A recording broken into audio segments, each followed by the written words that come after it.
CM Jagan చర్యలతో రాష్ట్రంలో సాకారమైన సామాజిక సాధికారతను వివరించేందుకు వైఎస్ఆర్సీపీ రాష్ట్ర వ్యాప్తంగా చేపట్టిన సామాజిక సాధికార బస్సు యాత్రలకు జనం పోటెత్తుతున్నారు. సాధికారిత ఫలితాలను ప్రతిబింబిస్తున్నారు. వీటికి వస్తున్న అశేష జనం సామాజిక విప్లవ సారథి సీఎం జగన్ కు జేజేలు పలుకుతున్నారు. యాత్రల్లో భాగంగా పలుచోట్ల బైక్, కార్ ర్యాలీలు నిర్వహిస్తున్నారు. నియోజకవర్గాల్లో యాత్ర ముగింపు సందర్భంగా నిర్వహిస్తున్న సభలకు పెద్ద ఎత్తున ప్రజలు కదిలి వస్తుండటంతో సభా ప్రాంగణాలు జనసంద్రాలుగా మారుతున్నాయి. ఇవాళ 32వ రోజు వైఎస్ఆర్సీపీ సామాజిక సాధికార బస్సు యాత్ర సాగుతోంది. కర్నూలు, గోపాలపురం, నందిగామ నియోజకవర్గాల్లో యాత్ర జరుగుతోంది. కర్నూలు సిటీలో ఎమ్మెల్యే హఫీజ్ ఖాన్ ఆధ్వర్యంలో, తూర్పుగోదావరి జిల్లా గోపాలపురంలో ఎమ్మెల్యే తలారి వెంకట్రావు ఆధ్వర్యంలో యాత్ర జరగనుంది. అలాగే ఎన్టీఆర్ జిల్లా నందిగామలో ఎమ్మెల్యే మొండితోక జగన్మోహన్ రావు ఆధ్వర్యంలో యాత్ర సాగనుంది.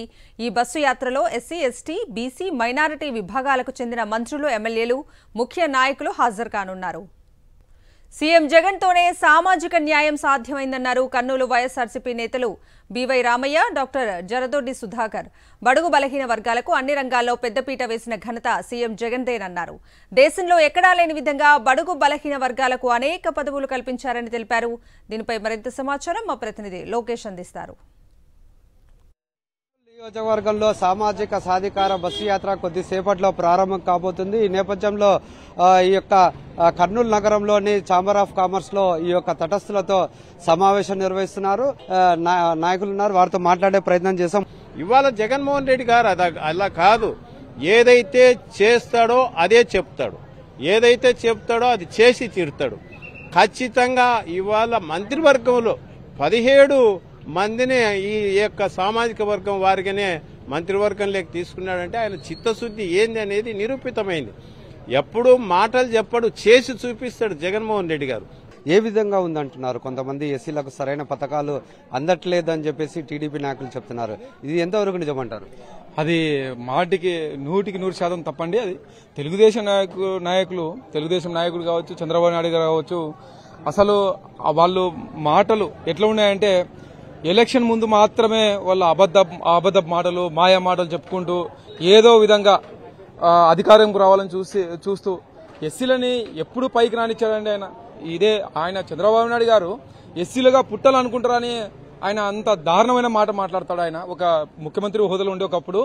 ఇప్పుడు మళ్ళీ ఏ విధంగా ఆయన అధికారంకు రావాలని లేకపోతే ప్రజలు మబ్బు పెట్టాలని చూస్తున్నాడో అర్థం కాలేదు. కానీ ఒకటి, మన ముఖ్యమంత్రి జగన్మోహన్ రెడ్డి గారు గత 4 సంవత్సరాల 6 నెలల నుంచి కూడా పరిపాలన వ్యవస్థలో మార్పు తీసుకురావడం కానీ ప్రతి ఒక్క సామాజిక వర్గాన్ని, ఎస్సీలో కావచ్చు, బీసీలో కావచ్చు, మైనార్టీలను కావచ్చు, ఎస్టీలను కావచ్చు, అందరిని కూడా ఆర్థికంగా సామాజికంగా ప్రతి ఒక్కటి రాజకీయ పరంగా కావచ్చు, ఏదైనా ఎస్సీలని, బీసీలని, మైనార్టీలని అందరినీ కూడా ఒక తాటి మీద తీసుకొచ్చి అదేవిధంగా ఆర్థికంగా నిలబెట్టే నాయకుడు మా ముఖ్యమంత్రి జగన్మోహన్ రెడ్డి గారు. అయితే చంద్రబాబు నాయుడు గారు 2014 నుంచి 2019 వరకు ఆయన ఏం చేశాడు?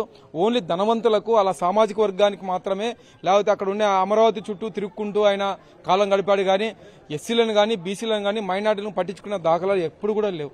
మీరు చెప్పండి, అంటే మీకు ఒక ఎమ్మెల్సీ పదవి ఇవ్వడం ఏ విధంగా చూడొచ్చు అంటారు?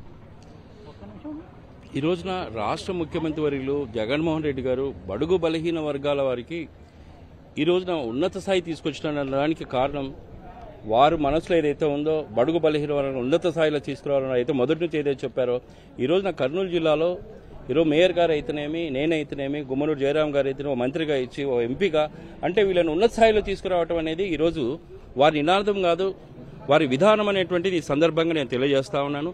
అంతేకాకుండా జగన్మోహన్ రెడ్డి గారు 139 కులాలు ఉన్నాయి అనేటువంటిది విషయం ఒక బీసీగా నాకే తెలియదు. అటువంటిది ఈరోజు 139 కులాన్ని 56 కార్పొరేషన్లు చేసి వారందరికీ కూడా సంక్షేమ పథకాలు ఈ రోజున అందుతున్నాయంటే జగన్మోహన్ రెడ్డి గారు వారి ఆలోచన విధానమే ఈ రోజున ఈ స్థాయికి తీసుకుని వచ్చని ఈ సందర్భంగా మీకు తెలియజేస్తున్నా.